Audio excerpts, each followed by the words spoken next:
नमस्कार। इस वीडियो में आप सभी का बहुत बहुत स्वागत है। इस वीडियो में हरियाणा के साप्ताहिक मौसम पूर्वानुमान की आपको मैं जानकारी दूंगा। वैसे हरियाणा में पिछले सप्ताह बहुत भयंकर भारी बरसात से जनजीवन थोड़ा सा अस्त व्यस्त और किसानों को काफ़ी ज़्यादा परेशानी झेलने को पड़ रही है। वैसे पश्चिमी साइड चल रही है यहाँ पर घग्गर नदी उफान पर, और इधर पूर्वी साइड चल रही है यमुना नदी। काफ़ी उफान पर चल रही हैं ये नदियाँ, जिसकी वजह से कई जगहों पर बाढ़ जैसे हालात भी बने हुए हैं। अब मौसम की बात करें तो मौसम आप जान लेते हैं, और मौसम को मैं आपकी जानकारी दे देता हूँ मौसम की। तो चलो अब 2 सितंबर को कैसा बरसात की संभावनाएं बन रही है इसके बारे में मैं आपको बता देता हूँ।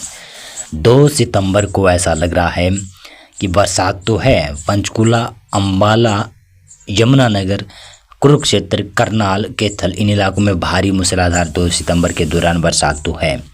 3 सितंबर को भी बरसात है, लेकिन फिर पैची रेन होने लगेगी। 4 सितंबर को भी थोड़ी बहुत बूंदाबांदी यहाँ पर रहेगी, लेकिन अब बरसात 2 सितंबर के बाद में बरसात से राहत मिल रही है पंचकुला, अम्बाला, यमुनानगर, कुरुक्षेत्र, करनाल, कैथल में। जींद, फतेहाबाद, हिसार, भिवानी और सिरसा ये जो ज़िले हैं यहाँ पर बरसात की संभावना की बात करें तो 2 सितंबर को कुछ क्षेत्रों में पैची रेन होने के चांसेस बन सकते हैं। कई भागों पर तेज़ बरसात भी आ सकती है, ऐसी संभावना है। 3 सितंबर को भी कुछ पैचेज में बरसात राजस्थान से सटे हुए क्षेत्रों के ऊपर, कुछ हरियाणा के दक्षिणी पश्चिमी इलाकों में, जिसमें सिरसा के दक्षिणी पश्चिमी भाग है, कैसे फतेहाबाद के दक्षिणी पश्चिमी भाग है, यहाँ पर कुछ पैचेज में 2 सितंबर और 3 सितंबर के दौरान बरसात की संभावना बन सकती है। हो सकता है कि 4 और 5 सितंबर के दौरान भी थोड़ी बहुत बूंदाबांदी राजस्थान से सटे हुए इन क्षेत्रों में देखने को मिले, लेकिन ज़्यादा बरसात के चांसेस नहीं है अब। लेकिन हाँ, 2 सितंबर को तो चांस है, लेकिन उसके बाद में बरसात के अधिक चांसेस नहीं नज़र आ रहे हैं। और रोहतक, सोनीपत, पानीपत इन क्षेत्रों में भी बरसात की संभावना है 2 सितंबर को और 3 सितंबर को। 4 सितंबर से फिर यहाँ से मौसम धीरे धीरे शुष्क हो रहा है, तो हो सकता है कि 3 सितंबर से भी मौसम शुष्क दिखाई दे, लेकिन 3 सितंबर को बरसात के चांसेस ठीक ठाक नज़र आ रहे हैं। झज्जर, गुरुग्राम, फरीदाबाद, पलवल, मेवात, नुह के क्षेत्र, रेवाड़ी का क्षेत्र, दिल्ली भी शामिल कर सकते हैं। यहाँ पर भी 2 सितंबर और 3-4 सितंबर के दौरान बरसात होने की संभावना बनी रहेगी। वैसे हरियाणा के दक्षिणी इलाकों में सप्ताह भर कुछ बूंदाबांदी की संभावना, कुछ बरसात की संभावना, बादलबाई छाई रहेगी, ऐसे संभावित नज़र आती हुई दिखाई दे रही है। अब जो ये बरसात का जो स्पेल थम जाएगा, रुक जाएगा, थोड़ा सा कम हो जाएगा, इसमें ब्रेक लग जाएगा बरसात में, तो अगला बरसात का स्पेल नया कब शुरू होने वाला है मैं बताना चाहूँगा।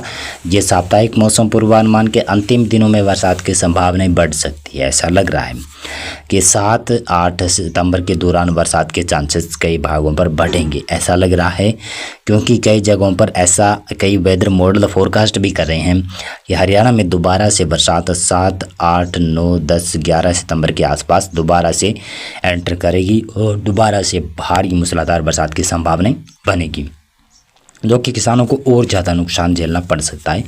और मैं चाहूँगा कि अब की बार हरियाणा में भी मूसलाधार भारी बरसात ना आए और हल्की मध्यम बरसात आकर ही चली जाए तो अच्छी बात है।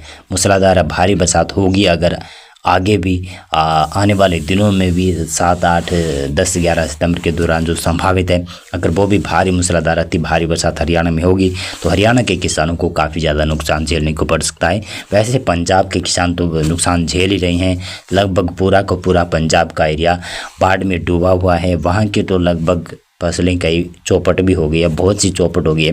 किसानों का जो भी रोजगार था वो भी चौपट हो गया है, लेकिन अभी हरियाणा बचा हुआ है। हरियाणा काफ़ी ज़्यादा बड़े स्तर के ऊपर उत्पादन करता है और कृषि प्रधान राज्य है, और सबसे ज़्यादा कृषि आधारित खेती, यानी जो कृषि आधारित तो नहीं, सॉरी मैं माफ़ी चाहूँगा, जो कि खेती की जाती है बहुत ज़्यादा बड़े स्तर के ऊपर, तो हरियाणा में ही की जाती है। और पहले पंजाब में थी, लेकिन अब पंजाब में तो बाढ़ से हालात काफ़ी ख़राब हो गए हैं। वहाँ पर फसलें चौपट हो गई है, चावल वगैरह की जो भी फसलें बोई हुई थी, कपास वगैरह अगर कहीं कहीं पर बोया हुआ था वहाँ पर भी नुकसान हो गया है, लेकिन हरियाणा में अभी बचा हुआ है। तो हरियाणा में अगर दोबारा से भारी मूसलाधार अति भारी बरसात आती है तो फिर देश के लिए काफ़ी ज़्यादा खतरा मंडरा सकता है। देश के खाने के लिए काफ़ी ज़्यादा खतरा मंडरा सकता है। चावल का भाव काफ़ी ज़्यादा आसमान को छू सकता है। कपास वगैरह अगर ख़राब होती है तो कपास का भी भाव काफ़ी ऊंचाई तक जा सकता है, ऐसा अभी दिखाई दे रहा है। और मैं चाहूँगा कि अब की बार जो आने वाला स्पेल है ना, वो भारी बरसात न करें हरियाणा में, केवल हल्की मध्यम बरसात देकर ही चला जाए तो अच्छी बात है। बहुत बहुत धन्यवाद आपका।